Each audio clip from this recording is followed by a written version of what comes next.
ఈ ప్రపంచంలో ఉన్న మనసంతా నాకు చెప్తారా దేవుడు? అది తప్పు. నీ మనస్సు ఎరిగినది ఎవరు? దైవం. గమనించాలి, ఆ మనస్సు ఎరిగిన దైవం నీ మనస్సాక్షి ద్వారా మాట్లాడుతున్నాడు. ఏ ద్వారా? మనస్సాక్షి ద్వారా మాట్లాడతాడు. ఆ మనస్సాక్షి మనకు తెలుసు, కానీ ఆ మనస్సాక్షిని చంపి బుద్ధి దాన్ని కోమాకు భర్తీ చేసేసి ఏం చేస్తామో అప్పుడు ఇంకొక వ్యక్తిని ఏం చేస్తుంటా బయటికి రప్పించి మాట్లాడుతుంటాం. మన ఒక వ్యక్తి చనిపోయింది, ఆన్ ద స్పాట్ లో చనిపోయింది, యాక్సిడెంట్ జరిగింది, ఆన్ ద స్పాట్ లో చనిపోయింది. ఆ వ్యక్తిని తీసుకొని హాస్పిటల్ వెళ్తున్నారు. కాబట్టి ఆ దాని వాటికి డబ్బు కావాలి, ఆ డాక్టర్కి కూడా డబ్బు కావాలి. ఇప్పుడు అందులో ఏం చేశాడు అనంటే ఆ అంబులెన్స్ లో ఎక్కించుకున్నాడు. ఏం చేశాడు అనంటే ఇంజక్షన్ పెట్టి ఉంచాడు. దాని ఏమంటే ఊపిరి తిరిగి ఉంది కదా, ఈ ఊపిరి తిరిగి గాలి పంపించినప్పుడు అది ఏం చేస్తుందండి అంటే అలాగే ఏం చేశాడు అనంటే పని వెళ్ళేటప్పుడుగా పక్కన ఉన్న వాళ్ళు చూసి చల్లబడిపోయి చచ్చిపోయారండి అని అంటే బాగలేదు ఊపిరి అంటే ఎట్లా అంటే it's kind of technical means teasing. మరి ఎట్లా మోసం చేయాలో అలా మోసం చేస్తుంది. అంతే కదండి, రకరకమైన మోసాలు ఉంటాయి. అందులో మనల్ని మనం మోసగించిన మోసం ఎవరికి తెలియని మోసం. ఇదైతే మనం కనిపెట్టి వచ్చేమో, కానీ మనల్ని మనం మోసగించుకున్న మోసం ఎవరికి తెలుసు? మనకే తెలుస్తుంది, మరి ఎవరికి తెలియదు. మరి ఎవరికి తెలియదు? నిజమేనా? నా సంగతి నాకే తెలుసు, మీకు తెలుసా? మీ సంగతి ఎవరికి తెలుసు? మీకే తెలుసు. ఎవ్వరు తప్పించడానికి వీలు పడదు. అందుకే దేవుడు మనస్సును నివాసం చేసే మహనీయుడు. కానీ ఆ మహనీయునికి వీళ్ళేం చేశారు అనంటే ఒక బలిపీఠాన్ని అర్పించడానికి ముందు ఒక ప్రయత్నం చేశాడు. అన్ని దేవతలు పక్కకు పెట్టాడు. ఇప్పుడు ఏం చేశాడు? తాను ఇప్పుడు ఏం చేసి శుద్ధిపరచుకొని నీ వస్త్రం మార్చుకొని అంటే ఇది మళ్ళా పాత వస్త్రం వద్దు అంటున్నాడు. ఏది వద్దు? పాత వస్త్రానికి కొత్తది ఒకవేళ మార్చికి వేసినా ఏమవుద్ది? పాతది ఇంకా తిరుగుద్ది. అందుకోసం అసలు వద్దు, పాత బ్రతుకే వద్దు, పాత బ్రతుకే వద్దు. ఎందుకని అది పాత పడిపోయింది. ఒకప్పుడు దేవుడు మనకు చక్కని వస్త్రమే ధరించాడు, అదే వెలుగు. మనకందరికీ తెలిసిన విషయమే కదా అది. అదే వెలుగు. దేవుని యొక్క మహిమ ప్రభావం చేత మనల్ని ఏం చేశాడు? అలంకరించాడు. మీరు మీ పిల్లల్ని ఎట్లా అలంకరిస్తారు? రకరకాలుగా అలంకరిస్తారు. అది కాళ్ళని ఇచ్చి అడిచి నలుగురిని పిలిపించి అది రాయి విధాలను చూపించి అది తీసి దానికి సహాయి తిరిగిపోయినాక అని ఒక గొట్టకాయలు కొట్టి ఏమిటి అలంకారం. కానీ మీరు మాత్రం ఏం చేస్తారు? ముక్కున్నారా ఏంటి? ఏమండి అలాగా వచ్చేసి 10 సార్లు చూసి బోడిగుండు వాడు కూడా చివరికి ఆ ధ్రువాన్ని ఎదురు పెట్టుకుని వెళ్తున్నాడు. ధ్రువం వేసుకుని అడ్డి అది ఏంటి? తప్పేం కాదు, అలంకరణ. నేను తప్పనట్లేదు ఇప్పుడు మిమ్మల్ని. అలంకరణకి ఎంత ప్రాముఖ్యత ఇస్తున్నాం మనం. అలాగే దైవికత్వం కూడా మనలో నుండి మనల్ని అలంకరిస్తుంది. దైవికత్వం ఎప్పుడు అలంకరిస్తుంది? మనలో నుండి మనల్ని అలంకరిస్తుంది. ఎదుట మనలో ఉన్నది అలంకరిస్తుంది. గమనించాలి. అందుకోసం చెప్పండి, వస్త్రాన్ని ఏం చేయాలా? మార్చుకోవాలి. ఎవరు మార్చుకోవాలి? ఇప్పుడు ఈ బుద్ధి మార్చుకోరా అనంటే ఎవరు మార్చుకోవాలి? వచ్చి కొద్దిగా మార్చేయచ్చు.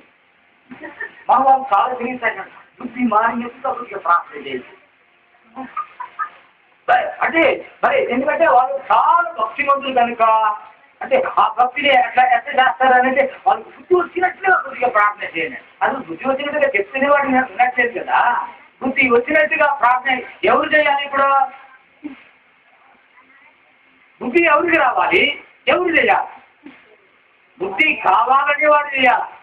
అర్థమవుతుందా నీకు? బైబిల్ అనే చెప్తుంది, బుద్ధి లేని వాడు బుద్ధి కావాలి అని అంటే దేవుడికి ఏం చేయాలా? ప్రార్థన చేయాలా. ఇంకొకటి ఏంటి చెప్పడం ఏంటి? అందుకే ఈయన చెప్తారు, మీ వస్త్రములు మీరే మార్చుకోవాలి. ఇప్పుడు వస్త్రమును మార్చుకొని మనం లేచి బేతేళ్ళకు వెళ్ళదాము. మనము లేచి ఎక్కడికి వెళ్తామో అక్కడ పేరు పెట్టాడంట బెత్యేల్. బెత్యేల్ అంటే దేవుని వీడు, దేవుని అంటే ఇల్లు, దేవుని ఇల్లు. బెత్యేల్ అంటే ఏంటండి? దేవుని ఇల్లు. అయితే దేవుని ఇల్లుకును గమనించాలి, దేవతల ఇల్లుకును వ్యత్యాసం ఉంది. దేవుని ఇల్లుకును దేవతల ఇల్లుకు వ్యత్యాసం ఉంది. ఇది అక్కడ ఏం పేరు పెట్టాడు? డెత్ హెల్. హెల్ అంటే దేవుడు, అంటే దేవుడు నివాసం చేసి చోటు, దేవుడు నాకు కనబడిన చోటు, దేవుడు ఉండిన చోటు అది అని. అంటే హెల్ బెతేల్ అని అంటే ఆయన ఇప్పుడు ఏం చేశాడు? పేరు పెట్టాడు. పోతాం రండి అని చెప్పి చూడండి, ఇప్పుడు జ్ఞాపకానికి తీసుకొచ్చుకుంటున్నాడు. ఎప్పుడో అన్ని అయిపోయిన తర్వాత జ్ఞాపకానికి తీసుకొస్తున్నాడు. ఇప్పుడు జ్ఞాపకానికి తీసుకొస్తున్నాడు. ఏమని? నా శ్రమ దినమున నాకు ఉత్తరం ఇచ్చి నేను వెళ్ళిన మార్గమున నాకు తోడై ఉండిన దేవునికి బలిపీఠమును అక్కడ కట్టగలని చెప్పాను. గుడి కాదు, జ్ఞాపకం, అది కూడా గుడి కాదు. ఇప్పుడు అదేంటండి? బలిపీఠం. ఇదే మన యొక్క శివ మార్గం కూడా అదే చెప్తుంది. పురాదానే లేదా సన్నిధాన శివ మార్గం ఏమంటుంది అంటే, ఎప్పుడు కూడా శివునికి గుడి లేదు, ఒక బలిపీఠం మాత్రమే ఉండింది. ఇది మాత్రం ఉండింది, బలిపీఠం మాత్రమే ఉంది. ఇది ఏ విధమైన చరిత్రను భారతదేశం చరిత్రను మీరు చదువుకోండి. అబౌట్ శివయిజం అని అంటే చాలా పుస్తకాలు రామకృష్ణ మఠం వారు రచించి ఉన్నారు. స్వామి గంభీరానంద, ఇటువంటి కొంతమంది మహనీయులు ఆ చక్కని పుస్తకాలు రాశారు. వాళ్ళు రాసిన పుస్తకం ఏమంటుంది అని అంటే, శివునికి దేవాలయం లేదు, శివాలయం లేదు. అయితే వాళ్ళు ఏం చేశారంటే పాత కాలంలో బలి అర్పించి అక్కడ ఒక చోట చేరారు. తర్వాత మరలా ఏం చేశారు అని అంటే, సంవత్సరానికో 6 నెలలకు 3 నెలలకు వాళ్ళందరూ ఆ ఊరు గ్రామం అందరూ అక్కడికే చేరి మరలా ఏం చేసేవాళ్ళు అంతే. ఎందుకంటే అక్కడికి వెళ్ళేవాళ్ళు అని మీరు గమనించిస్తే, అక్కడ దేవుని మనం ఆరాధించాము కాబట్టి దేవుడే మనకు సాక్షిగా ఉంటాడు. అదే రక్తబండ. అదేనండి ఏ బండ? రక్తబండ అంటే ఏంటి? న్యాయం తీర్చుట, మీ మనువులకు మీ విన్నపములకు ఏం చేయటం, అదేనండి గవర్నమెంట్ పెట్టింది. ఏ బండ? వద్దు, రచ్చబండ. ఒక్కొక్కసారి ఆ రచ్చబండ రచ్చకొట్టే బండగా అయిపోతుంది, రచ్చకొట్టే బండగా. కానీ దేవుడు మాత్రం ఏ మనిషిని రెచ్చగొట్టడు. దేవుడు మాత్రం ఏ మనిషినే రెచ్చగొట్టడు. అది ఎందుకు రచ్చబండని పిలువబడిందంటే, దేవుడు ప్రత్యక్షమై మనుషులకు తీర్పు తీర్చిన చోటు అది. మనుషులకు తీర్పు తీర్చిన బైబిల్ ఇంకా వ్యత్యాసంగా ఉంటుంది, చాలా వ్యత్యాసంగా ఉంటుంది. ఒక చోట ఇజ్రాయేల్ దేశంలో దేవతలను ఆరాధించే వాళ్ళకు దేవుని ఆరాధించే వాళ్ళకు మధ్య ఒక చిన్న, అప్పుడు ఆ దేవభక్తుడు అన్నాడంట, అదయ్యా మనం ఇక్కడ నిర్మించుకుందాం. ఏంటి నిర్మించుకుందాం అని అంటే, ఒక బలిపీఠం కడతాం. ఆ బలిపీఠాన్ని కట్టి ఏం చేస్తాము? చుట్టూరా కందకం చదువుతాం. కందకం అంటే ఏంటి? గొయ్య చదువుతాం. దాని మీద బలి అర్పించి ఏ దేవుడైతే నిప్పు లేకుండా తనంతటి తానే ఆ బలిని కాలుస్తారో, బూడిదగా మారుస్తారో ఆయనే దేవుడు అని మనం అందరం ఏం చేసుకోవాలా? ఒప్పుకోవాలా. అది కూడా ఎక్కడ జరిగిందండి? అది బలిపీఠమే. ఇప్పుడు నీకు అర్థమవుతుందా? దేవుడు తన యొక్క న్యాయాన్ని తీర్చే చోటది, తన న్యాయాన్ని కనపరిచే చోటు. కాబట్టి వాళ్ళు చేసి ఏమి రాకపోతే అప్పుడు ఆ దైవభక్తులు ఏం చేశారంట? చుట్టూగా నిలిపోయండి అని చెప్పి దేవుని ఆరాధిస్తే అగ్ని ఏం చేసింది? దాని తర్వాత మోసే కాలంలో అప్పుడు ఇశ్రాయేలీయులకు 3 భాగమైన దేవాలయమో వెలుపల లోపల అంటే అది లోపల అని 3 స్థానం ఏర్పాటు చేయబడింది. అది ఎందుకు అని మీరు గమనించేటప్పుడు అందులోనే ఒక మగత్వం ఉంది. మనిషికి 3 భాగాలు ఉన్నాయి.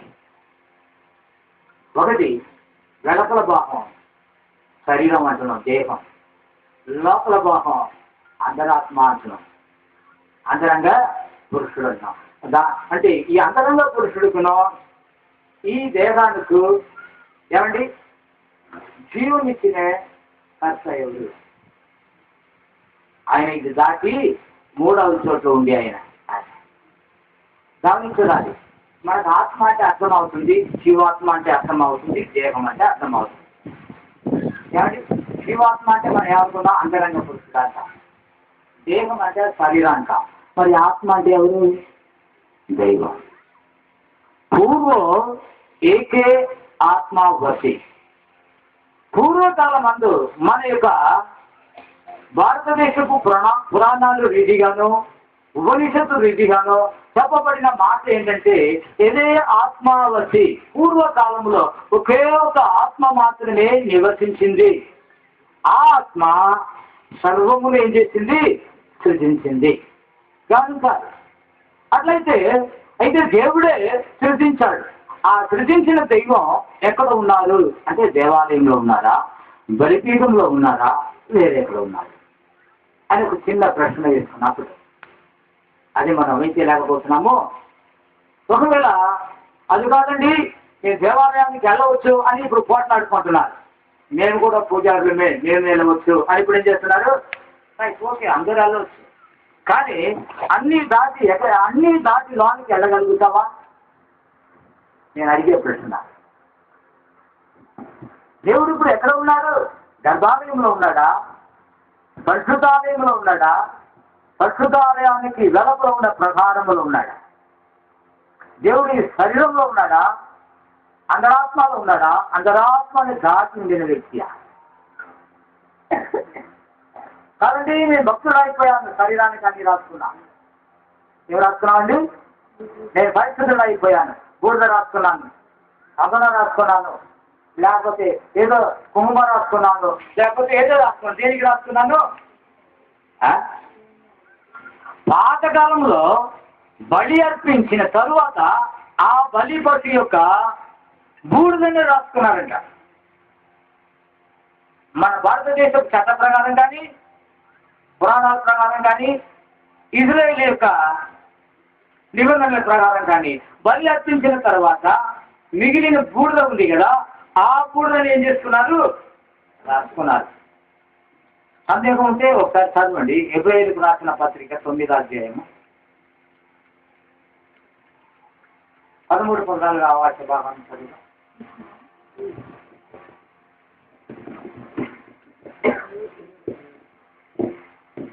ఏలయనగా మేకల యొక్కయు ఎడ్ల యొక్కయు రక్తమును మైల పడిన వారి మీద ఆవు దూడ బూడిద చల్లుటయు శరీర శుద్ధి కలుగునట్లు. శరీర శుద్ధి కలిగి అంటే శరీర శుద్ధి కానీ అది ఆత్మ శుద్ధి కాదు. అట్లయితే బూడిద కూడా ఏం చేసుకున్నారు? అర్థమైందా? ఇది ఏ మతం? యూద మతమా, శివ మతమా? రెండు ఒకటే. రక్తం ఎవరు రాసుకుంటున్నారు? వాళ్ళే. బూడిద ఎవరు రాసుకుంటున్నారు? వాళ్ళే. శివమతము యూద మతము రెండు ఒకటే. వాళ్ళు బలి అర్పించి రక్తం పూశారు, లేదా ఆ బలినే కాల్చి బూడిద ఏం చేస్తున్నారు? రాసుకున్నారు. అది దేహ శుద్ధి అని రాయబడిన మాట. దేహ శుద్ధి శరీర శుద్ధి కలుగునట్లు వారిని పరిశుద్ధపరిచిన ఎడల నిత్యుడకు ఆత్మ ద్వారా తను తాను దేవునికి నిర్దోషినిగా అర్పించుకొనిన క్రీస్తు యొక్క రక్తము, క్రీస్తు యొక్క ప్రభావం కలిగిన ఆ రక్తదానము నిర్జీవ క్రియలను విడిచి నిర్జీవ క్రియలను విడిచి జీవము గల దేవుని సేవించినప్పుడు. ఏ దేవుని సేవించిన? జీవము లేని దేవుడు కాదు, జీవము గల దేవుడు. జీవము గల దేవుడు. మనం జీవము లేని దేవుళ్ళను ఆరాధిస్తుంటాం. శీఘ్రగత కనపడితే శీఘ్రగత ఒక దేవుడు. ఎక్కడ ఉందో దేవుడు తెలియటలేదు. పేడ కనపడితే పేడ ఒక దేవుడు, ఆ పేడలో జీవనం ఎక్కడ ఉందో తెలియదు. ఒక ఆయనాడు ఏమన్నాడు అంటే దేవుడు సృష్టించలేదండి, ఆ దర్శనం అదే సృష్టించింది అన్నాడు. ఏంటండి చూసారు కదా, పేడ చూడండి, పేడలో పేడ వేస్తుంది ఆవు, అందులో ఏది వచ్చేస్తుంది, పురుగులు వచ్చేస్తుంది, అదంతా అదే పుట్టుకు వస్తుంది అన్నాడు.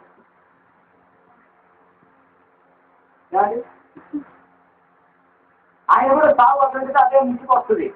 మరి వీడెందుకు డాక్టర్ దగ్గరికి వస్తున్నాడు? అదంతా అదే పుట్టుకు వస్తుంది, వీడెందుకు రావద్దు అని అంటారో తెలియడం లేదు. అంటే మనుషులు ఏం మాట్లాడతారో వాళ్ళకి అర్థం కావడం లేదు.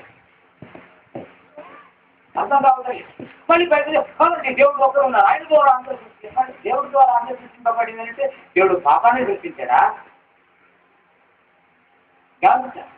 ఇక్కడ దేవుడు దేనినే సృష్టిస్తున్నాడంటే నిర్జీవ క్రియలను తీసేసి కొత్త జీవము కలిగిన ప్రభావాన్ని నీలో సృష్టిస్తున్నాడు. అంటే అనగా అంటే ఫిల్టర్ చేస్తున్నాడు అన్నమాట. ఇప్పుడు మీ అందరూ ఫిల్టర్ వాటర్ ఎందుకు తాగుతున్నారు? ఫిల్టర్ వాటర్ తాగుతున్నామని మీ గారిని చూసి చాలా మంది ఏం చేశారంటే ఫిల్టర్ వాటర్ నాపడం వాళ్ళు ఉండేటువంటి వారికి కాలు చేసి పట్టుకుపోతుంది. ఏంటంటే ఫిల్టర్ వాటర్ తాగా ఏంటంటే డ్రాప్ చెప్పుగా వేస్తున్నాడు అంట. సో ప్రభుత్వం కూడా చెప్తుంది డ్రాప్ చెప్పుగా పడేస్తున్నారు, అందుకే కాలు చేతులు ఏమైపోతుంది. అంతా సౌతులు చేశాడు అనుకోండి, ఫిల్టర్ బిడ్డకి ఇస్తే ఇక అంతే, ఆ బిడ్డకి ఏమైపోద్ది.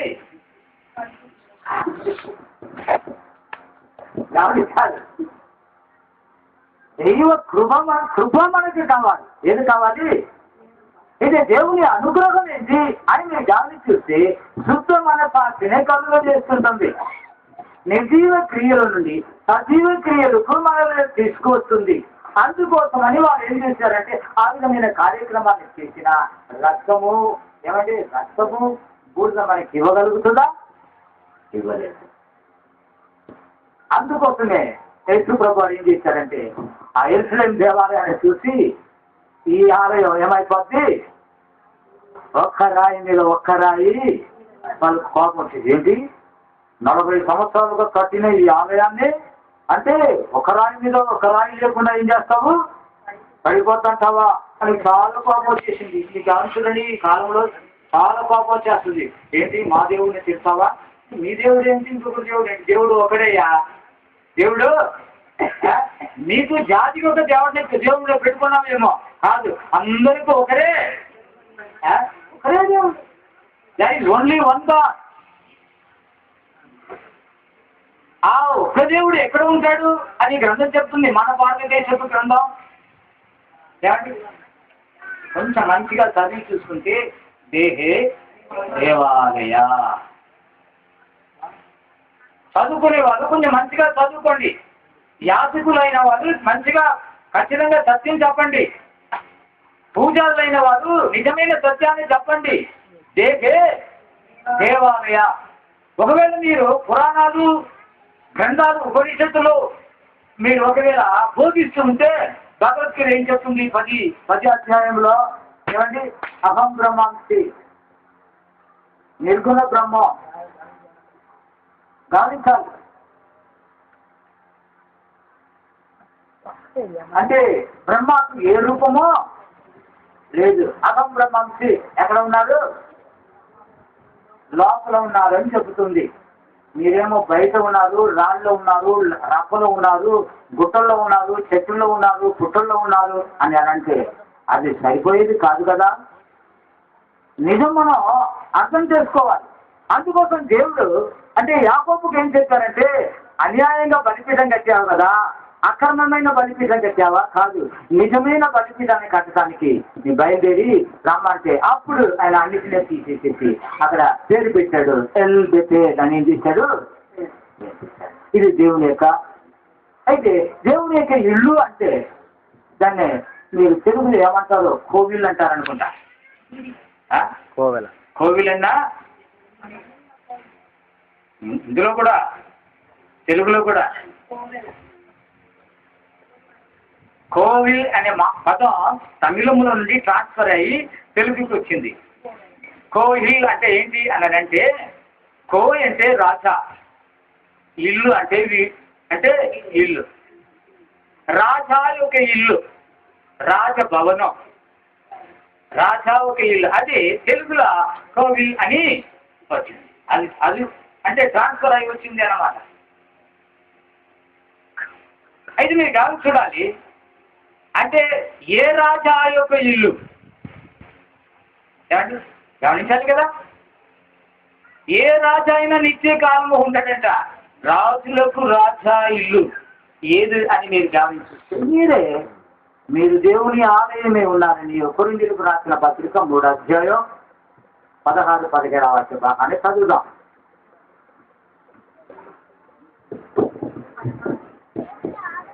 మీరు దేవుని ఆలయమై ఉన్నారని ఏమండి ఇప్పుడు ఆలయం ఎవరు? మనమే. రాజా యొక్క నివాసం ఏది? ఏమండి మనమే. రాజా యొక్క ఇల్లు ఏది? ఆయన రాజా మనం ఎవరండి? యువరాజులో. అదే ఇక్కడికి గాని చూస్తే యాకోబు అని పేరు ఇజ్రాయేల్ అని మార్చబడింది. పాత పేరు యాకోబు, కొత్త పేరు ఇజ్రాయేల్ అనే దానికి అర్థం ఏంటి అని మీరు గమనించింది? యువరాజు. ఇజ్రాయేల్ అనే దానికి అర్థం ఏంటండి? యువరాజు. అట్లయితే మీరెవరు? పేతురు రాసిన పత్రిక 2వ అధ్యాయం, మొదటి పేతురు పత్రిక 2వ అధ్యాయం 9వ వాక్య భాగం ఒక్కసారి మీరు గమనించండి. అయితే మీరు చీకటిలో నుండి ఎక్కడ నుండి? చీకటిలో నుండి వెలుగులో నుండి చీకటికి వెళ్ళడానిక, చీకటిలో నుండి వెలుగుకి రావడానిక? చీకటిలో నుండి వెలుగులోనికి, ఆశ్చర్యకరమైన తన వెలుగులోనికి. ఆశ్చర్యకరమైన వెలుగు అంటే ఈ మామూలు వెలుగు కాదు. ఇది సూర్య చంద్రుడు వెలుగులు మాయమైపోవును, నక్షత్రములు రాలిపోవును, దీపములు ఆరిపోవును, కరెంటు కోతబడును. ఏనంటారా? ఏది మాత్రం కోతపడదు. ఆ వెలుగుకి ఎన్నాడు కూడా ఏముండదు, కొరతే లేదు. ఎందుకంటే అది నిత్యం ప్రకాశించే ప్రకాశం. అది నిత్యమైన వెలుగు. ఎందుకంటే ఈ వెలుగు సూర్య చంద్ర నక్షత్రములో మానవుడు కనిపెట్టే వెలుగు రాకకు ముందు ప్రారంభమైన వెలుగు. చూడండి ఆదికాండం 1వ అధ్యాయం 2వ వాక్య భాగాన్ని చదువుతా. భూమి నిరాకారంగాను, భూమి నిరాకారముగాను, శూన్యముగా అంటే ఏమీ లేదు. సూర్యుడు లేడు, చంద్రుడు లేడు, నక్షత్రం లేదు. పొద్దునే నమస్కారం చేయడానికి సూర్యుడు కనపడడు, చంద్రుడు కనపడడు, ఏమీ లేదు. శూన్యముగాను ఉండెను. చీకటి అగాధ జలములపై పైన కమ్మి ఉండెను. దేవుని ఆత్మ జలముల పైన అల్లాడుతుండెను. దేవుడు వెలుగు కమ్మని పలుకగా వెలుగు కలిగెను. వెలుగు కమ్మని పలుకగా వెలుగు కలిగెను. కమ్మని మాట. ఏమండి ఆ మాట అసలు వివరించడానికి కూడా వీలు పడటం లేదన్నమాట. ఏమండి ఆ వెలుగు అలా ఉత్పత్తి అయిపోయింది. ఇప్పుడు ఏమండి ఈ వెలుగు సూర్యుడు ద్వారా, చంద్రుడు ద్వారా, నక్షత్రాల ద్వారా, కర్పూరం ద్వారా, ఏమండి లేకపోతే వేరే వేరే అంటే నూనెల ద్వారా వచ్చిన వెలుగు. అలాంటిగా చెప్పాను. సూర్య చంద్ర నక్షత్రములు రాడిపో అంటే దీపములు ఆడిపోవును, కరెంట్ కోతపడును. అంతే కదండి. లేదా ఒక్కొక్కసారి అంటే మీకు తెలుసు ప్లాంటే మూతపడును. కరెంటు ప్లాంటే మూతపడి రాదు, తర్వాత పనికి రాదు. ఏమండి జపాన్ సైక్లోన్లు ఏమైపోతుంది? మూతపడుతుంది. అంటే విద్యుత్ ఉత్పత్తి ఏం చేయలేకపోతుంది, ఉత్పత్తి చేయలేక మూతలు పడుతుంది. ఏమండి కానీ దేవుని యొక్క వెలుగు అటువంటిది కాదు. ఆ వెలుగు అనే ఆ ప్రభావము ఏమండి అంటే ఆ ఆశ్చర్యకరమైన వెలుగునకు మిమ్ములను పిలిచిన ఆశ్చర్యకరమైన తన వెలుగులోనికి మిమ్మల్ని పిలిచిన వారి గుణాతిశయములను ప్రచురం చేయ నిమిత్తము. గుణాతిశయమో కమాన్ నీళ్ళంతా మూలకి పక్కన చేసుకోండి. మనకు అప్పుడప్పుడు వస్తూ ఉంటుంది ఒక్కోసారి.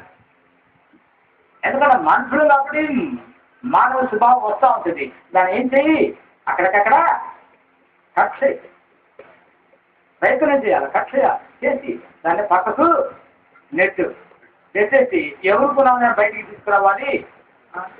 ఆయన గుణాతిశయంలో బయటికి తీసుకురావాలి. ప్రచురం చేయి నిమిత్తము చెయ్యి నిమిత్తం ఏర్పరచబడిన వంశమును ఏర్పరచబడిన వంశమును ఏ వంశం?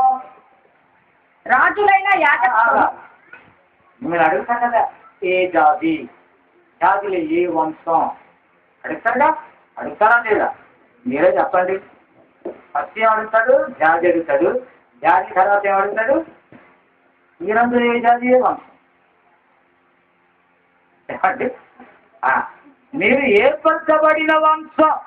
Praise the Lord. Hallelujah. Hallelujah. Hallelujah. దేవుని చేత ఏర్పరచబడిన మీ వంశం ఏమిటి అంటే, మా వంశం దేవుని చేత ఏర్పాటు చేయబడిన వంశం. నా వంశం ఏంటండి? దేవుని చేత ఏర్పాటు చేయబడిన వంశం. ఒక జాతి అడుగుతారేమో. నెక్స్ట్ వచ్చి చూడండి.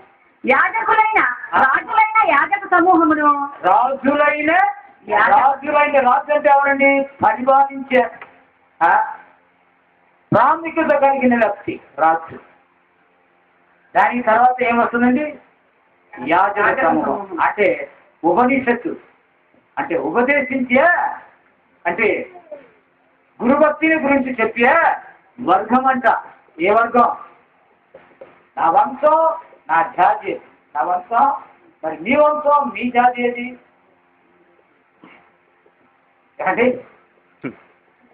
అయితే ఎవరైతే దేవుని చేత ఏర్పాటు చేయబడుతున్నారో, ఎవరైతే ఆ దేవుని రాజు అని అనుకుంటున్నారో, ఆ దేవుడే నాకు గురువు అని అనుకుని ఆ దేవునికి ప్రార్థన చేయగలిగే వ్యక్తియో అతడు రాజులైన యాజక వంశమై మారిపోతున్నాడు. అట్లయితే చూడండి, ఇప్పుడు మన ఏ జాతి కాదు, ఆ రాజులైన యాజక వంశం అనబడుతున్న ఆ జీవ స్వభావం కలిగిన ప్రత్యేకమైన ఆ వెలుగు ఆత్మయ్య ఎక్కడ ఉంటుంది? మనలో ఉంటుంది. యోహాను సువార్త 6వ అధ్యాయం 69వ వాక్య భాగాన్ని ఒకసారి చదవండి. నీవే దేవుని పరిశుద్ధుడు అని మేము విశ్వసించి ఎరిగి ఉన్నామని ఆయనతో చెప్పాను. అందుకు యేసు, నేను మిమ్మల్ని 12 ఏర్పరచుకొనలేదా? మీలో ఒకడు సాతాను అని వారితో కొనలేదు. అయితే ఏర్పరచబడిన వంశము గమనించాలి. ఏర్పరచబడిన వంశంలో 2 ఉంది. తప్పేనకు బాగుంది. బ్రాహ్మణులు 2 వంశం ఉంది. తెలుసా మీకు? ఒకటి దద్దోజన పెట్టేది, ఇంకొకటి ఏం పెట్టేదండి? శుభకార్యాలు మాత్రమే చేసేది. ఏ కార్యం మాత్రమే చేసేది? మరి మీ వంశం. దేవుడు మిమ్మల్ని దేనికి ఏర్పరచుకుంటున్నాడు? శుభకార్యములో చేయడానికి, దద్దోజన పెట్టాలి. ఏమండి? నీ దద్దోజన పెట్టినా చచ్చినవాడు ఎక్కడికి పోవడు? పైకి పోవడు. ఎందుకంటే మనకు క్లియర్గా మనకు అర్థం అవుతుంది. అంటే ప్రేతములను పూజించేవాడు ఎక్కడికి పోతాడు? అక్కడికే పోతాడు. కనుక మనము దేవుని యొక్క శుభకార్యములను చేయుచునే, అంటే ఏర్పరచబడిన వంశమై ఉండాలి. హల్లెలూయా, హల్లెలూయా, హల్లెలూయా. కనుక ఆ దైవ ప్రభావం అనే ఆత్మను గురించి 4వ అధ్యాయంలో ప్రభు చెప్పారు. దేవుడు ఆత్మ కనుక ఆయనను ఆత్మతోనూ అబద్ధముతో ఆరాధించకూడదు. దేంతో ఆరాధించకూడదు? పండ్లు సమర్ప్యామి, ఆకులు సమర్ప్యామి, రాళ్ళు సమర్ప్యామి, పాయాసం సమర్ప్యామి, అట్లు గదులు సమర్ప్యామి. కానీ హృదయము నిన్ను అన్నీ సమర్పించవచ్చు, కానీ నీవే ఆయనకి సమర్పించకపోతే ఇవేమీ జరగదు. ఏమండి? ఆకు ఒక మరి గుర్తు వస్తుంది అన్నమాట.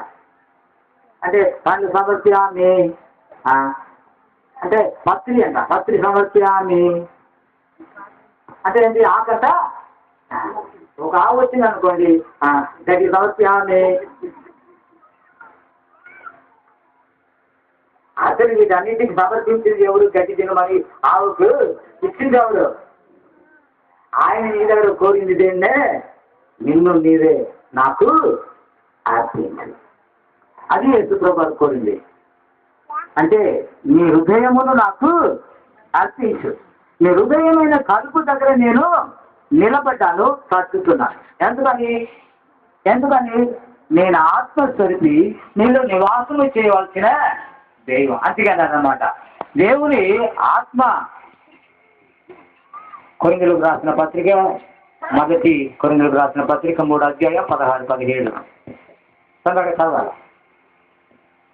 మీరు దేవుని ఆలయమై ఉన్నారని, దేవుని ఆత్మ మీలో నివసిస్తున్నాడని. దేవుని ఆత్మ మీలో.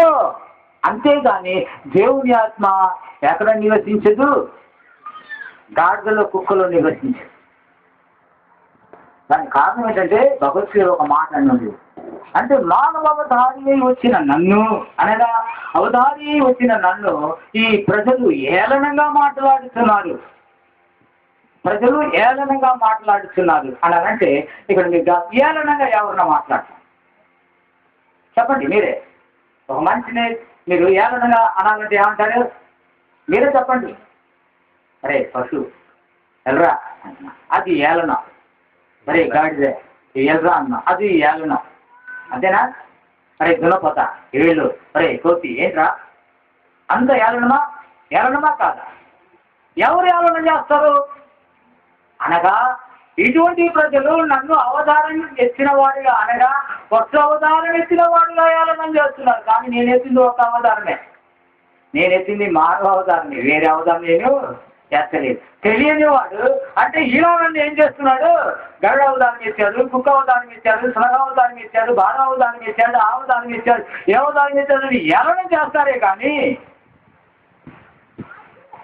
నేనెందుకు అలా వస్తాను? అవసరం ఏముంది? ఎందుకంటే ఆ దేవుడికి తెలియదా అవన్నీ ఎక్కడ పోతుంది? దేవరాజ్యానికి వెళ్ళదే. ఏమండి? చరిత్ర చెప్తుంది కదా క్లియర్గా. మరి మనం గమనించాలి, దేవుని ఆత్మ నీలో నివాసం చేయించున్నారని మీరు ఎరగరా. అందులోనే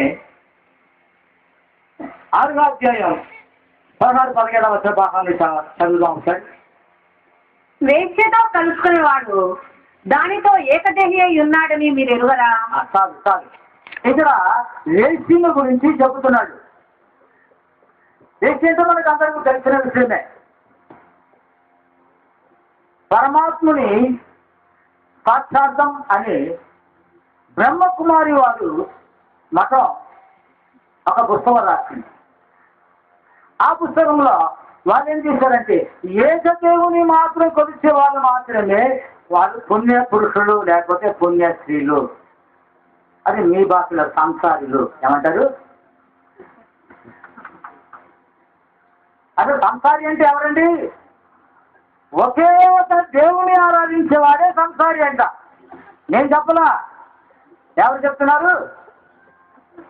బ్రహ్మకుమారి మఠం పరమాత్ముని సాక్షార్థం అనే పుస్తకంలో రాశారు.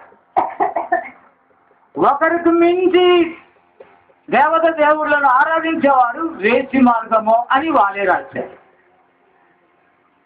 అదే ఇక్కడ రాశారు ఆయన. ఈయన వ్యత్యాసంగా రాశారు. ఇలా వేసి మార్గముతో మనం కలిసి ఉంటే మనం వేసిలో కావా? Let us come out. కొంచెం ఆ మార్గాన్ని విడిచి ఏ మార్గానికి వద్దాం? పురుషుడు, పుణ్య పురుషుడు, ఉత్తమ పురుషుడు ఎవరండి? దైవం. ఆయన ఎట్లా ఏమని వర్ణించాలో మాటలు కూడా సరిపోవు. ఆ పుణ్య పురుషుడు, ఉత్తమ పురుషుడు, పాపము లేని పురుషుడు మనమందరం ఆయనకి ఏమండి భార్య కావాల్సిన, అంటే భార్య కాదు మన తేలి కుమార్తె అని చెప్తారు. తేలి కుమార్తె కూడా కాదు అసలు. మనం అలా వర్ణించగలిగా మన ఆయనకు కుమారులో కుమార్తెలు అంతే. అలా వర్ణిస్తారు అంతే, కానీ ఆ వర్ణ చనిపోయేది కాదు. మన గమనించుడా. అయితే దేవుని యొక్క ఆత్మ మనలో ఏం చేస్తుంది? ఇప్పుడు నివాసం చేయించున్నారని మీరు అలాంటి తెలిసి ఉంటే మనం వేసి మార్గానికి వెళ్ళాం. అటువంటి వేసి మార్గంలోనే ఆయన బలిపీఠం కట్టారంట యాకోబు ముందు. అర్థమవుతుందా మీకు? ఇప్పుడు ఏం చేశాడంటే దేవుడు అతన్ని హెచ్చరించిన తర్వాత అప్పుడు వేసి మార్గాన్ని తీసి ఏం చేశాడు? పక్కకు పారేసేసి ఇప్పుడు నిజ మార్గానికి వచ్చాడు. ఇది బలిపీఠం అంటే దేవుని ఆరాధించడానికి పాతకాలంలో బలిపీఠం. కానీ కొత్త కాలంలో అంటే దేవాలయంలో 3 భాగాల నుండి గర్భస్థానానికి వెళుతున్నాం. గర్భస్థానంలో ఎవరి వెళ్ళటండి. కానీ మీరు గమనించదండి, ఒక ప్రార్థన మందిరంలో దేవుని ఆరాధించే ఎవరైనా వెళ్ళవచ్చు. వీళ్ళు వాళ్ళు జాతి బాధ భేదం. అయితే అక్కడ బోధించేది ఏంటి అంటే it is school, college, university. ఇక్కడ మనం అంటే ఎంత ముందుకు సాగాలో అంత ముందుకు వెళ్ళవచ్చు. ఎందుకని అంటే అందుకే యేసు ప్రభు లేచినప్పుడు యెరూషలేం దేవాలయంలో ఉన్న లోపల ఉన్న తెర ఏమైపోయిందంట, కింద నుండి కాదంట పైనుండి చూపిందంట. పైనుండి కింద నుండి తిరిగిందంటే ఎవరు ఏం చేశాడు, కింద కట్టించి ఇట్లా లాగాడు అని చెప్పవచ్చు. కానీ ఇప్పుడు ఏమైంది, పైనుండి అంటే ఇప్పుడు ఎవరైనా వెళ్ళవచ్చు. ఎవరి ఇప్పుడు మనకు ఎవరైనా నేను దేవుని తెలుసుకోవచ్చు. ఎక్కడ తెలుసుకోవచ్చు, ఆ దేవుడు మీ హృదయంలో ఉన్నాడు. తెర తీసిపోయింది, ఆ తెర తీసేయాలా, ఏం చేయాలి? ఇప్పుడు ఆ తెరని తీసేయటానికి ఇటువంటి ప్రార్థన స్థలాన్ని నేను ఏర్పాటు చేస్తున్నాను. హల్లెలూయా, హల్లెలూయా. నిజమైన దేవుని బోధించడానికి ఏర్పాటు చేయబడిన స్థలం ఇది. హల్లెలూయా. కాబట్టి మనమందరం అంటే దేహంతో ఆగిపోకూడదు.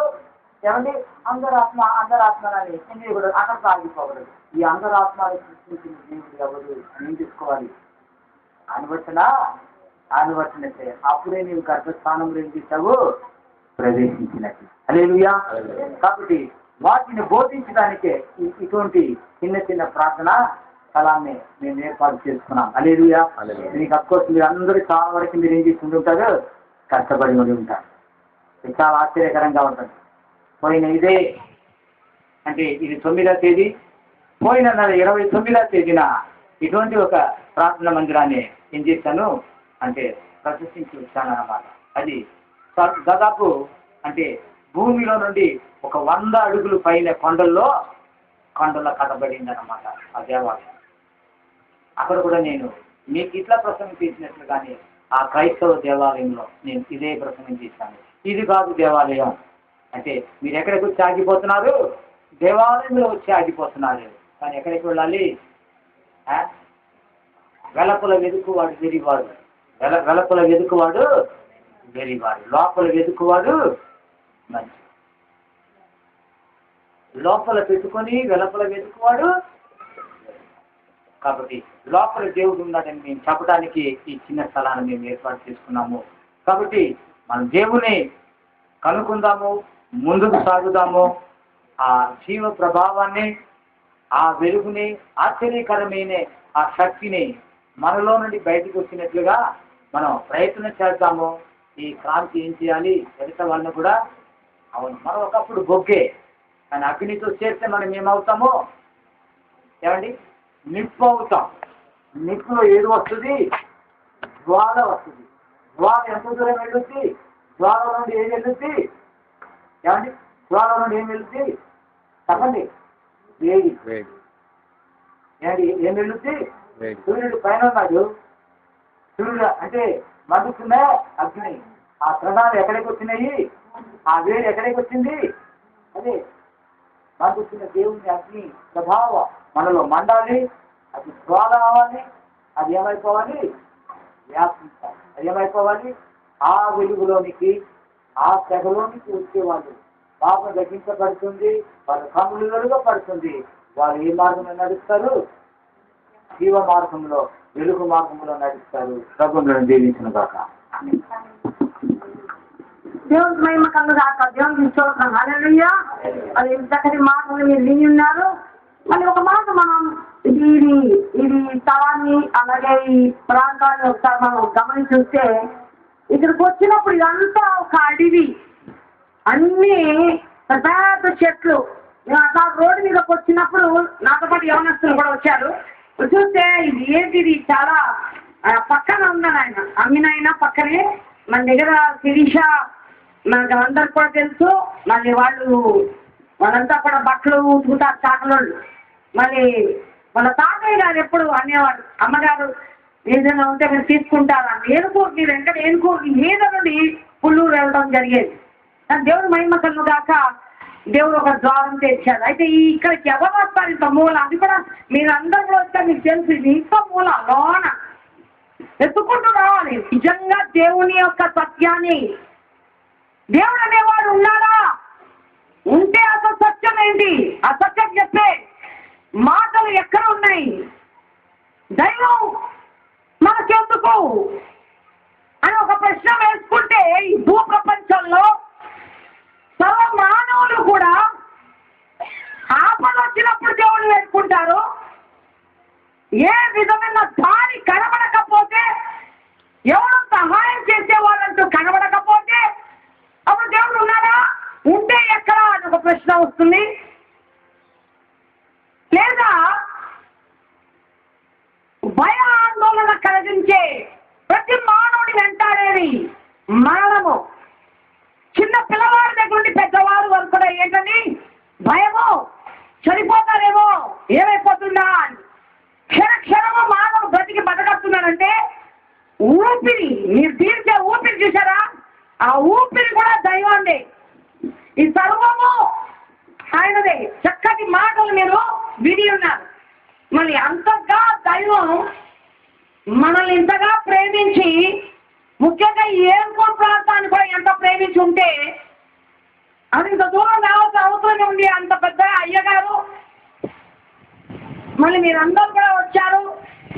ఇది ఇక్కడ ఉండే స్థలమా లేదా ఈ ఏనుకూరులో ఉండే ఈ యొక్క చూసి అంతా చూస్తే చక్కగా వాళ్ళు కట్టుకున్నారు ఇల్లు.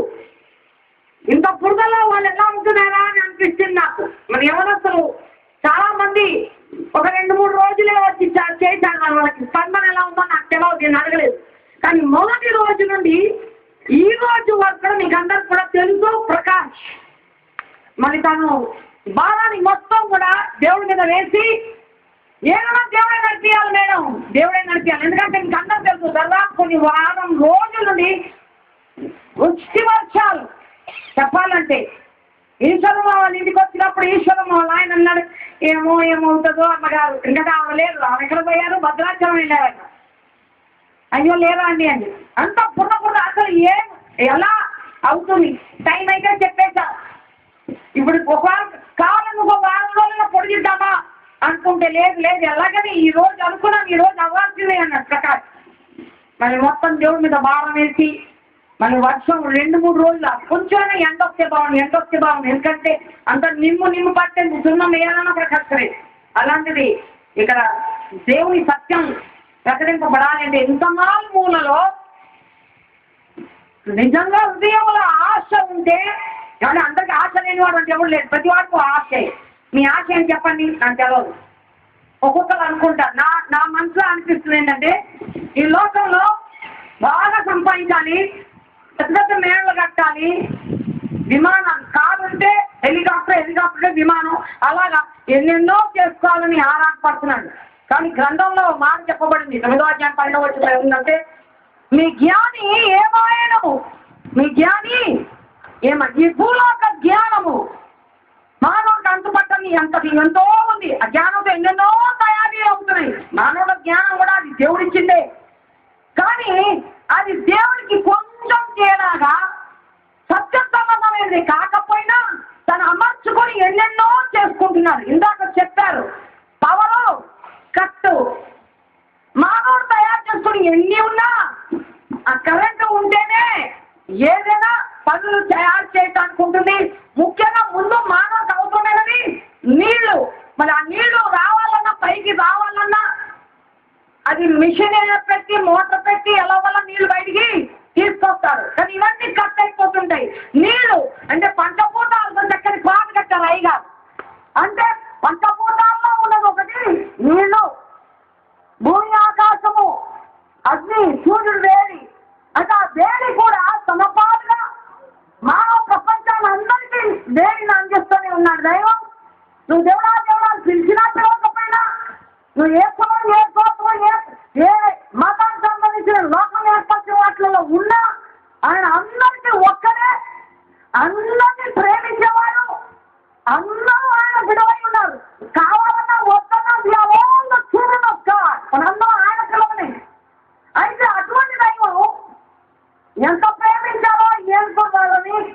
ఈ మనుషులని ఈ ఎందుకో ప్రజలు నాకు అంతగా తెలవదు. ఇక్కడున్న ప్రకాశం ఇక్కడ ఉన్న వాళ్ళని ఎంతో ప్రేమించారు వీళ్ళందరూ. మేమేంటో వాళ్ళకి తెలవదు, వాళ్ళేంటో మాకు చూపించారు. ఎంతో ప్రేమించి గడిగడికి వాళ్ళకి ఛాయ్ పోసి ఇంకా ఎన్నెన్నో సహాయం చేశారు. ట్రాక్టర్ అది మధ్యలోకి వెళ్ళిపోయి రాకపోతే ఒక గడపాలు పడుతున్నట్ట, కొనుగో పడుతున్నట్ట నీకు చూస్తున్న వాళ్ళందరూ కూడా తోడ్పడి ఎంతో సహాయం చేస్తున్నాడు. ఎవరికి?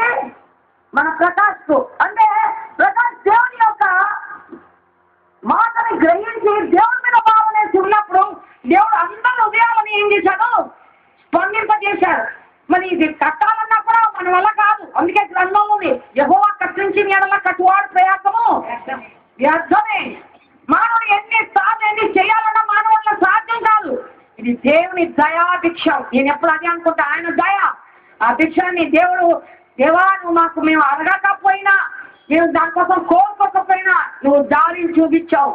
మీకు అందరికీ కూడా తెలుసు. ఒకవేళ నాకు తోడ్పడి ఎవరైనా ఉండి ఇంకా నాకు ప్రోత్సహిస్తే ఇంకా ఎన్ని చేయాలని ఉందో నాకు. ఎందుకు ఈ స్థలంలోకి వస్తే ఇక్కడ నిలబడటానికి కూడా మీరు అనుమతి ఇవ్వకపోవచ్చు. ఇది మీకు స్థలం లేదు కదండి, ఇక్కడికి వచ్చి ఏంటని మాట్లాడతారు అనవచ్చు. కానీ భూమి ఆకాశం నా తండ్రిది, మీ తండ్రిది, అంతా ఆయనదే. ఆయన సిద్ధపరిచిన ఈ స్థలంలో మరి ఇక్కడ కొన్ని మాటలని మనం ఈరోజు ఏం చేయగలిగినాం? విని ఉన్నాం. అయితే సూర్యుడి యొక్క వేడి పరిపూర్ణంగా కనుక రాకపోతే, లేదా రావాల్సినంత వేడి రాకపోతే మరి భూమి గట్టిపడేది కాదు. ఇలా మనం కూర్చునే వాళ్ళం కాదు. ఇంత పొద పంక ఇందాక మీరు చూశాను, నాకేసే కుర్చీయే పడిపోయి నీరుగా పట్టారు. కానీ నాకేం కాలేదు, అంటే ఏదో అయిపోతుందని. అంటే ఎవరు నిలబడలేదు. కానీ నాకు అప్పుడు అనిపించింది ఎర్ర సముద్రానికి పాయలు చేస్తున్న దైవం. అది మొత్తం అటు ఇటు గోడలు, 5 గోడలుగా దేవుడు పక్కన వేపెట్టాడు. అది కరగకుండా నీళ్లు మరి నేలని ఎంబడే దాన్ని వేడి చేశాడు. శత్రు సైన్యం వెనకొస్తుంటే వీళ్ళు గబ దాడడానికి వాళ్ళు కలిగిన బాతులేంటి, కోళ్ళేంటి అన్నీ కూడా గబ జీవరాశులతో సహా దేవుని ప్రజలు ఇంకొక ఒడ్డుకి దేవుడు చేర్చినట్టుగా చూస్తున్నాం. దేవుని ప్రజలు కాని ప్రజలు అనేది ఒక ప్రశ్న మనకు మిగిలిపోతుంది. నిజంగా దేవుడు కావాలని కోరుకున్నవాడు ఎవరైనా కానీ, దేవుడు ఎక్కడ ఉన్నాడా అని ఆరాధపడిన వాడు ఎవరైనా కానీ, ఎక్కడ మానవుడికి అభిలాష కోట్లు కోట్లు కోట్లు సంపాదిస్తాయా, ఆ కోట్లన్నీ కూడా ఇక్కడ విడిచిపెట్టాలి. ఎంతో బంగారం కిలోలు ఉన్నాయి. ఎందుకంటే ఈనాడు ఆటల పోటీలు జరుగుతున్నాయి, ఒలింపిక్స్ అని. ఒకవేళ గెలుపు పొందితే మంచి బహుమానాలు వస్తే మన భారతదేశం అన్నది నేను ఇన్ని కిలోలు బంగారం అంటూ బలానా బహుమానం ఒలింపిక్స్ లో తీసుకొస్తే మేము కూడా మీకు ఒక 10 కిలోలు బంగారం ఏం చేస్తామో గెలిచిన వాడికి ఇస్తాము అని. కానీ నాకు అనిపిస్తుంది కొన్ని 100 కిలోలు బరువు కలిగిన బంగారం ఇచ్చినా దైవ రాజ్యానికి వెళ్ళే అర్హత లేదండి. దేవుడికి లంచము అవసరం లేదు. ఆయన ఎక్కడైతే ఎన్ని చేసినా జరగచ్చున్న కానీ ఆయన రాజ్యంలోకి వెళ్ళాలి. ఆయన ఎందుకు మేము ఇక్కడికి వచ్చి ఇంతగా మాట్లాడామంటే ఈ భూలోక రాజ్యం ఎంతో కాలము ఉండదు. బంకులు కట్టుకున్నవన్నీ ఒక రోజు అన్ని కూలిపోతాయి. కానీ మానవుడు భూమి మీదనే ఉంటాడు. కానీ అది ఏర్పరిచిన భూమి అది గొప్పతనంగా ఉంటుంది. అది ఎలా ఉంటుందో ఎవరు తెలవు, రకరకాలుగా ఊహిస్తున్నాం. కానీ ఆయన ఒక ఉద్దేశంలో ప్రతి మానవుడు నాలాగా ఉండాలి, నా పోలిక కనబడాలి, నా స్వభావం కనబడాలి. వాళ్ళలో కుళ్ళు, కుట్ర, ఈర్ష, పగ, ద్వేషం, అసూయ, ఓర్వలేనితనము, నీ మతం నా మతం, నీ కులం నా కులం, నీ జాతి నా జాతి, ఇవన్నీ సంపూర్ణంగా దయించి వేయబడాలి. ఆయన చెప్పిన మాటని వెలుగులో మొత్తం కాలి బూడిదైపోవాలి. జీవ మాటలాగా జీవము, ప్రేమ, ఆయన ప్రేమ అనేది ఎవరిలో అయితే ఉంటుందో దానికి జాతి, మత, కులం ఏమియో లేదు. అతి ప్రేమ కలిగిన దైవం.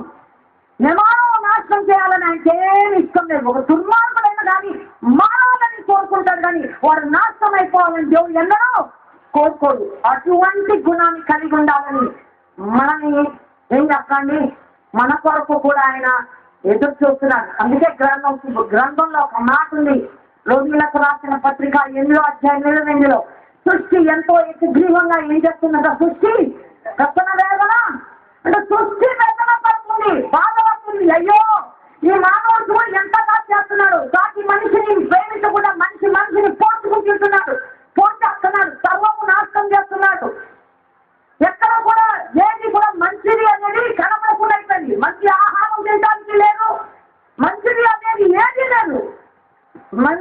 అనేది దేవుళ్ళలోనే ఉంది. ఆ దైవ మాటను కలిగి ఆయన యందు ఆ గుణము కలిగి ఉంటే ఆ మాటయే ఒక వ్యక్తిలో మార్పు కలిగి ఆయనే ఆ మార్పు తీసుకొచ్చినప్పుడు ఎవడైతే మంచివాడుగా మార్చబడతాడో, ఎవడైతే ఆయన గొప్ప విలాసపడతాడో, ఆరాటపడతాడో, కోరుకుంటాడో, ఎవరైతే గ్రహించగలుగుతాడో ఈ లోకంలో ఏది సంపాదించినా ఏది కలిగి ఉన్నా అన్ని విడిచిపెట్టాల్సిందే. ఎందుకంటే ఆయన రాజ్యంలో ఇవి ఏవి పనికిరావు కనుక పనికొచ్చేది మీరు పట్టుకుంటే అక్కడ మీరు వర్ధిల్లుతారు. రైతులో ఆ రాజ్యం మనకి కావాలి. ఆ రాజ్యం గురించే చెప్పుకుంటూ వచ్చారు. రాజ్యం సమీపుకుంది అని. కాబట్టి అన్నాడు నీలోనే ఎక్కడైతే దైవం నీలో ఉండడానికి ఆరాటపడతాడో ఆయన రాజ్యం కూడా నీలోనే ఉంటుంది. ఆ రాజ్యం మాటలతో కాదు, శక్తితో. శక్తి అంటే ఈ లోకంలో ఈ కరెంట్ శక్తి అని ఏ శక్తి అని పనికి రాకపోయినా ఆయన మాట అనే శక్తితో చచ్చిన వాడు లేస్తాడు, రోగి అయిన వాడు బాగుపడతాడు, బాధలు వేదనతో ఉన్న వాడికి విడుదల చెందుతాడు. కారణం ఆయన ఒక్కడే చేయగలడు కనుక, ఆయనే దైవం కనుక, మనల్ని కలిగి ఉన్నాడు కనుక, ఆయన పిల్లలం కనుక ఆయన విడిచిపెట్టడు. ఎందుకంటే నీలో నాలో ఆయన ఊదిన ఏంటంటే ఏం ఊదాడంట? జీవ వాయువు ఊదగా జీవాత్మ the living spirit is in you. అంటే ఆ జీవ ప్రభావం నీలో ఏం చేస్తుంది? మెదలిస్తూ జీవాత్మ కలిగిన వాడు మానవుడు. పరమాత్మ దైవం ఎవరో జీవాత్మ.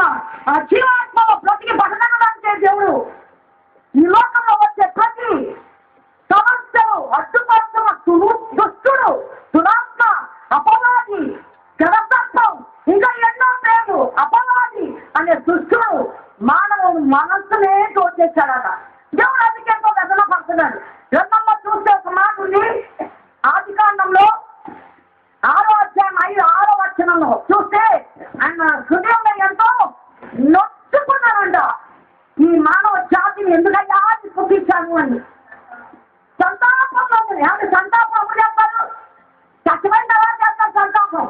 కానీ బతుకునే మానవ ప్రపంచాన్ని చూసి ఎంతో సంతాపము నొచ్చుకొని బాధపడుతున్నాడు, వేదన పడుతున్నాడు మానవుడి తప్పు.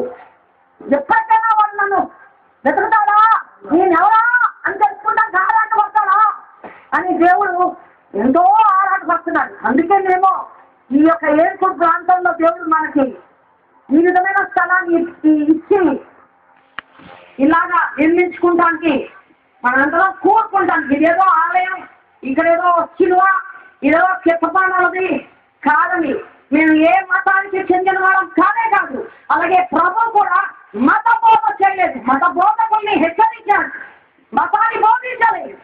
నేనే సత్యమన్నాడు, నా మాటలో సత్యం ఉంది, ఇందులో ఏ ఆచారాలు లేవు, ఏ ఒక్క నిబంధనలు లేవు. కేవలం నా మాట ఉన్నట్టే ఉన్నది ఉన్నట్టుగా, అవునంటే అవును, కాదంటే కాదు. అట్టి మాటని మీరు ఒకవేళ ఒప్పుకుంటే ఈ ప్రపంచంలో రాబోతున్న భయంకరమైన ప్రళయాలు, జలప్రయాలు కావచ్చు, అగ్నితోనే పొద్దున నిప్రవర్షే కావచ్చు, ఎలాంటి జబ్బులు మానని కోరుకుని బతకట్టుకునే జబ్బులంటూ లేనే లేవు. ఎందుకంటే అది మానవుడు చేస్తున్న తప్పుల వల్లనే, మానవుడు దేవుడికి వ్యతిరేకంగా వెళ్తాం వల్లనే వ్యాధిగ్రస్తుడై, రోగి అయి, అజ్ఞాని అయి, అంధకారం అనే చీకటి గుడ్డివాడై, దేవుడికి విరోధమై, దేవుడి వెలుగుని తెలవక కొట్టుకుపోతున్న ఈ మానవ ప్రపంచాన్ని ఇంకా ప్రేమిస్తూ ఆ వెలుగు సంబంధమైన మాటలని ఈరోజు మనకి అందించాలి. ఎందుకంటే ఆ అగ్ని, ఆ వెలుగు ఎప్పుడైతే నీ హృదయంలో వెలిగింపబడుతుందో అది కొవ్వొత్తుల ద్వారా లేదా దీపాల ద్వారా కాదని అయ్యగారు చెప్పినట్టు నీలో ఎంత ఉన్నది మండాలి. అందుకే అన్నాడు 127వ కీర్తన 4వ వచనంలో ఏమని అంటున్నాడు చూడండి. ఒక్క మాట ఒకసారి పొందించుకుందాం చూడండి. యవన కాలమందు పుట్టినవాడు బలవంతుడైన దేవుడి చేతిలో బాణము, అగ్ని బాణము. వాడు ఏమి అపవాది ఎన్ని రకాలుగా దుష్టులు ఎన్ని రకాలుగా ఆటంకాలు తెచ్చినా దాన్ని ఎదురు దాడి చేయగలిగే సత్తా అది తిండి తినడం వల్ల కాదండి. ఎవరో అంటబలము, మనకి చుట్టాలున్నారు, బంధువులు ఉన్నారు, నాకు లేకపోతే ఇన్ఫ్లుయెన్స్ ఉంది, నాకు డబ్బు ఉన్నది, దానివల్ల కాదండి. దేవుడు నీకు చూడంటే నువ్వు చేయలేదంటే ఏది లేదు లేదు. అది నా జీవితంలో నెరవేర్తాను. ఈ రోజు వరకు నీకు ఏనాడు ఎవరిని ఇక్కడ కూర్చున్న వాళ్ళందరూ అంటే విజయవాడలు కాదు, ఎవరు ఇక్కడ కూర్చున్నారో ఎవరు ఏనాడు నీ చేయి చాచి ఇది ఇవ్వండి చెయ్యండి నన్ను అడగండి ఏది మన తండ్రికి కష్టం. దానికి కూడా ప్రకాశము నీ చేత నేను ఉంటాను నిలబడినందుకు తన సర్వము సమస్త సమయాన్ని తన పనిని ఆపి చేయడానికి పూనుకున్న కారణం దేవుని ప్రేమ. ఎవరిని కూడా ఏనాడు బిచ్చమడుకోండి, దేవుడు ఉన్నవాడు ఎన్నడూ బిచ్చము. అందుకే నేను ఆ పాటలో ఏసే నా దైవమయ్యా నాకెంతో ఆనందమయ్యా ఏదో విలువైనదయ్యా దైవ రాజ్యమేనయ్యా ఎంతో విలువైనదయ్యా దైవ రాజ్యమేనయ్యా ఎన్నడూ నమ్ముదేనికి ఏ పొదువాలేదయ్యా ఎన్నడూ నమ్ముదేనికి ఏ పొదువాలేదయ్యా ఏ పొదువాలేదు. అలాగే ఓ పాట ఆయన రాశారు, ఏకో తోడుండగా